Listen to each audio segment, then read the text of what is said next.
Baik, Assalamualaikum warahmatullahi wabarakatuh. Saya Hairul Amri dan teman saya Naswa Sekar Fadilah dan Dea Andini. Kami dari kelompok 7 akan menjelaskan materi kami, yaitu peradaban Islam pada masa Utsmaniyah. Assalamualaikum warahmatullahi wabarakatuh. Saya Naswa Sekar Fadilah. Di sini saya akan menjelaskan materi pertama, yaitu sejarah lahirnya Daulah Utsmani. Daulah Utsmani merupakan kerajaan Islam yang berada di Istanbul, Turki, satu di antara 3 kerajaan besar di dunia pasca runtuhnya Daulah Abbasiyah di Baghdad. 2 di antaranya yaitu Daulah Mughal dan Daulah Safawi. Turki Utsmani pernah berjaya dan menempatkan diri sebagai kerajaan adidaya karena bisa menaklukkan Bizantium pada tahun 1453 Masehi. Penguasaan terhadap Bizantium berarti sangat penting dalam pengembangan wilayah Islam. Pada saat itu terjadinya penyerangan tentara Mongol yang dipimpin oleh Hulagu Khan pada tahun 1258 Masehi. Periode kekuasaan Daulah Utsmani berlangsung selama kurang lebih 6 abad lamanya. Kekuasaan Daulah Utsmani meliputi sebagian Eropa, Afrika, dan juga Asia. Bisa juga dikatakan Daulah Utsmani menguasai 3 benua. Daulah Utsmani mengalami masa kejayaan pada masa kekuasaan Sultan Sulaiman I, yaitu pada tahun 1520 sampai 1566 Masehi. Daulah Utsmani berasal dari salah satu suku yang berada di Turki Barat, yaitu suku Kayi. Pada waktu Genghis Khan melakukan agresi ke wilayah Turkistan, sebagai pemimpin Sulaiman Syah merasa terancam dan ia meminta perlindungan kepada penguasa Transoksania yang bernama Jalaluddin Mungurbiti bin Khawarizmi. Namun, pada akhirnya Transoksania berhasil dikuasai oleh tentara Mongol. Syah memimpin anggotanya untuk pergi ke Kurdistan dan juga ke Azerbaijan. Namun, usahanya dalam memasuki wilayah Syam terhalang oleh bentangan sungai yang sangat luas, yaitu Sungai Efrat. Pada saat menyeberangi Sungai Efrat, datang banjir yang sangat besar hingga membawa Sulaiman Syah terbawa arus dan akhirnya meninggal dunia. Sulaiman Syah meninggalkan 4 orang putra yang bernama Syangkurtain, Tokday, Ertugrul, dan juga Dandan.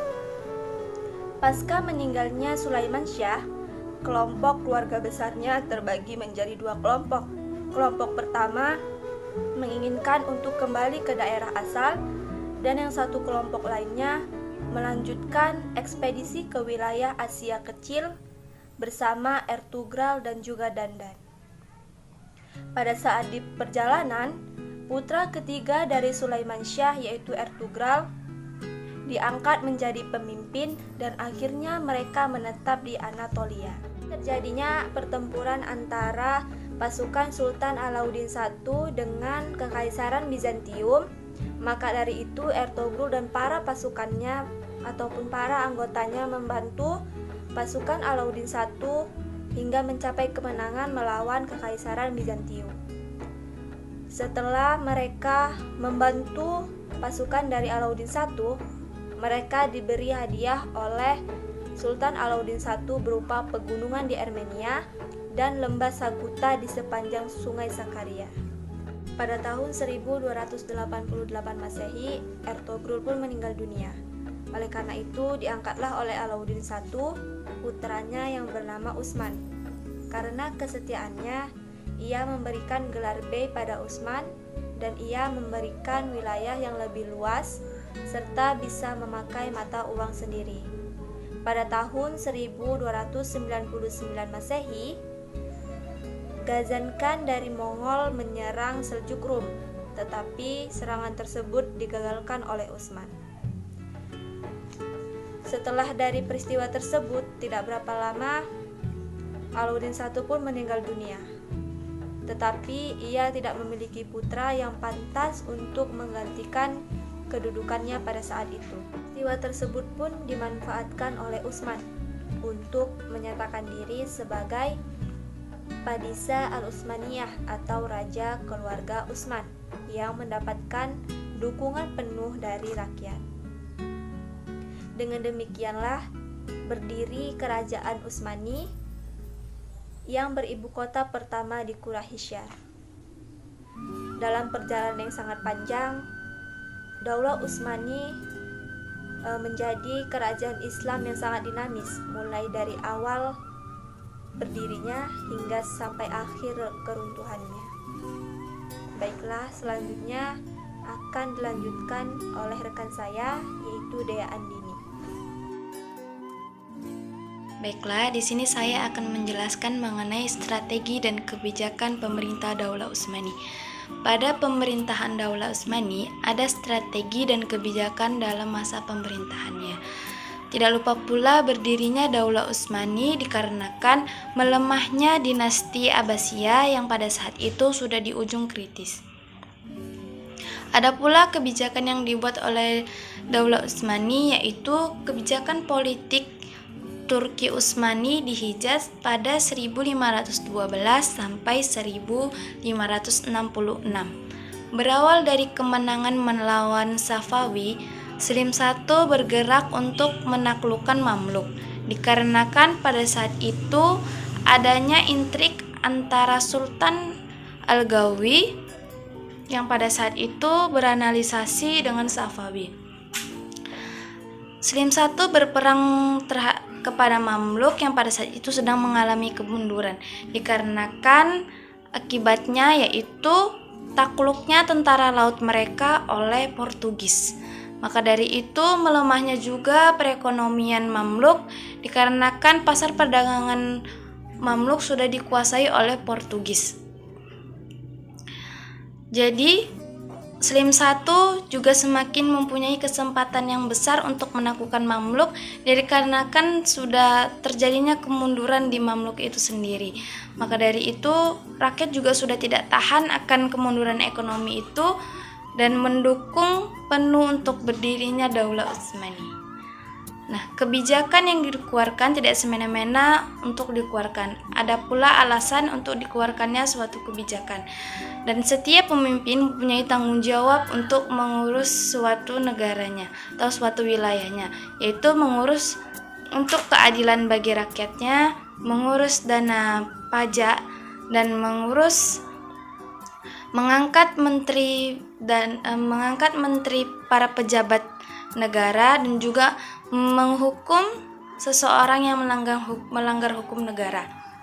Jadi ada beberapa juga kebijakan yang dibuat dalam Daulah Utsmani dalam beberapa bidang, yaitu bidang politik, bidang pemerintahan, bidang pendidikan, dan ilmu Islami. Yang pertama adalah pemerintahan militer dan maritim. Kekuatan militer kerajaan Turki Utsmani menjadi kekuatan pada masa awal kerajaan, diisi oleh orang-orang yang kuat. Selain itu, kekuatan militer pertama kali menjadi lebih yang diperhatikan ketika terjadi kontak senjata antara Eropa. Kerajaan Turki Utsmani mementingkan persenjataan militer dan kekuatan kekuasaan yang terbukti mampu menguasai wilayah yang sangat luas, baik Asia, Afrika, dan Eropa. Peradaban-peradaban Turki Utsmani sama sekali tidak bisa diabaikan. Terbukti dari banyaknya kemajuan peradaban pada masa itu. Terlahirnya banyak ilmuwan-ilmuwan yang terutama. B. Bidang pendidikan, ilmu, pengetahuan, dan teknologi. Pada saat kerajaan Turki Utsmani terjadi transformasi pendidikan. Pada saat itu sekolah-sekolah didirikan dan perguruan tinggi serta mendirikan fakultas kedokteran dan fakultas hukum.